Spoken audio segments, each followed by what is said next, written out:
Hey Emile, how you doing? Good, how you doing? Good. William Friedkin's known for being kind of a one-take guy.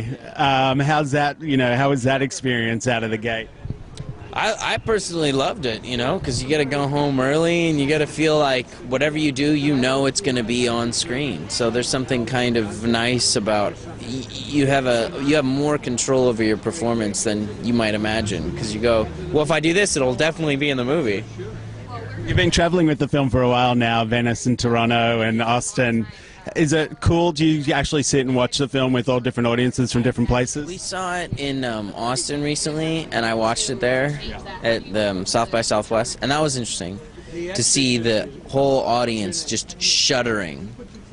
But I really liked that, but I probably won't watch it tonight. I like to let the audience take it. Once you act in it, it's not the same, even if you're in the audience watching it. Very cool.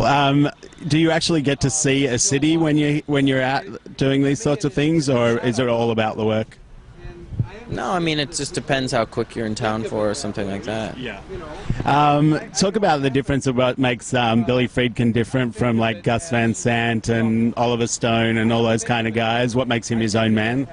Well, all those guys are very different. There's something about Billy. There's a fury and a speed that he likes, and also a precision. Gus is really good at kind of wrangling chaos, but Billy is kind of like a bullet train. You're going really fast, and he's really coordinated and really specific.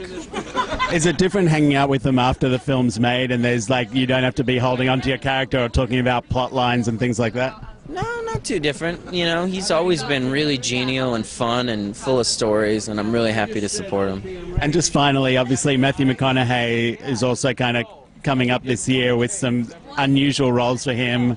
Like for you, this is a fairly provocative role.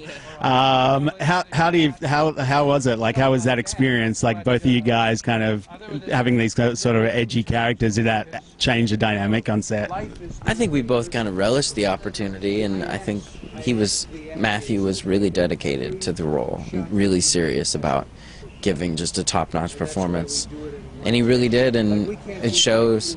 And I was just delighted to be playing a kind of a dirt bag, see how dirty I could get. So finally, is playing a dirt bag, is playing the bad guy not a better gig than being the nice guy?